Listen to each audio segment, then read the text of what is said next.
Healthcare is back at the center of the fight in D.C. with enhanced Obamacare subsidies set to expire at the end of the year, meaning millions can face higher premiums. The White House at this point is weighing a new health care plan that may extend some of those subsidies, a move that could split Republicans. But one group says lawmakers should go in a different direction. Joining me now is Grover Norquist, president of Americans for Tax Reform, one of the most influential voices of tax policy really in the country for years now.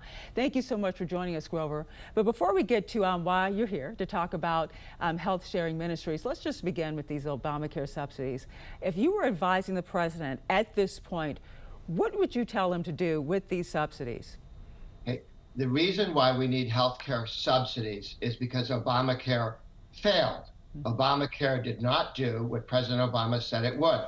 You were supposed to be able to keep your doctor. That was not true. Everybody was supposed to see their insurance premiums go down by $2,500. Instead, they doubled. And because of the way Obamacare is set up, very few choices, no transparency, it's the post office trying to run a hospital very poorly, costs go up, and the subsidies are to hide the failure of Obamacare. Why in the world would Congress spend any time at all bailing out a failed system that doesn't improve? What we need to do is give people alternatives to leave Obamacare. Right now, there are laws telling you have to have Obamacare. The Republicans took the penalty for that to zero. There used to be a big thousands and thousands of dollar fine because they knew people wouldn't want it because it wasn't any good for most people. So they said, okay, you don't get the fine. But if you want to get a lot of places, you do get stuck with Obamacare. We need to give people an off-ramp. Health savings accounts are probably 70 million people have health savings accounts. Right. Much more flexible than what Obamacare does. Do you think that off-ramp should be maybe a slow one? Only because you know lawmakers are getting these calls. You have, 22 million people who are on these subsidies, and they're getting these calls from these folks saying, listen, if these subsidies go away, I won't be able to have health care insurance. So what do you do for those people now who are making those phone calls to their representatives who are concerned about this? Two things. 22 million, if they're telling them that, they're lying to them. The people for whom the enhanced subsidies, which, by the way, the Democrats passed a law to extend these subsidies to cover up for Obamacare. It was to end in January. That was the Democrat plan. So when the Democrats now complain that the Republicans won't do something that they didn't want to do because it was too expensive and didn't make any sense, that's just politics. And in point of fact, what did the administration say? You have to be a citizen, not an illegal immigrant, to get these benefits, and you have to be looking for work, not even working, just looking for work. And there are a bunch of people who say, I don't want to look for work. I just want free health care subsidized by somebody. The answer to that is no.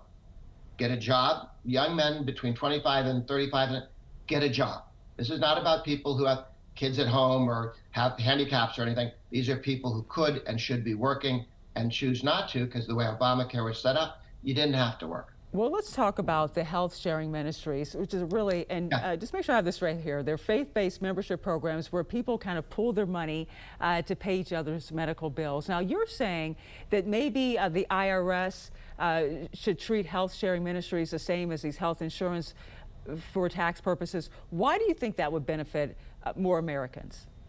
Well, right now, health sharing ministries, 1.7 million people do this. But it could be a lot more people having that opportunity if you could have tax deductible what you put in the way companies do, the way corporations do it, to treat health sharing ministries the way we treat other insurance pools or insurance that people have. So they're not asking for some special benefit. They're not asking for a subsidy. They're simply asked to be treated the way other businesses are that provide health care. They do it through cost sharing among people in a particular religious faith. This could be 10 times as big if the government would step back, and some of it can be done by executive order or by a change through reconciliation. Some would require laws to change. Now, you said, 1.7 million people already? Mm-hmm. Yeah, that's a good way to check and say, how's it going? Yeah. Those are the people who would quit if they didn't like it and who could explain to people, here's the way it works, here's how it's done. Health savings accounts is another off-ramp as well that has 70 million people doing it. But the Democrats put in laws to make it difficult for people to use health savings accounts. Not everyone who could use it is able to get to it. That needs to be changed so that everybody could, if you like Obamacare, you can keep your Obamacare. Yeah. We're not going to throw additional subsidies at the failures of Obamacare, but if you'd rather have a health savings account or sharing ministries, those should be options for everybody without government restrictions that the Democrats stuck in there to force you into Obamacare. All right. Thank you so much, President of Americans for Tax Reform, Grover Norquist. Thank you for joining us. Happy Thanksgiving to you. Good to be with you.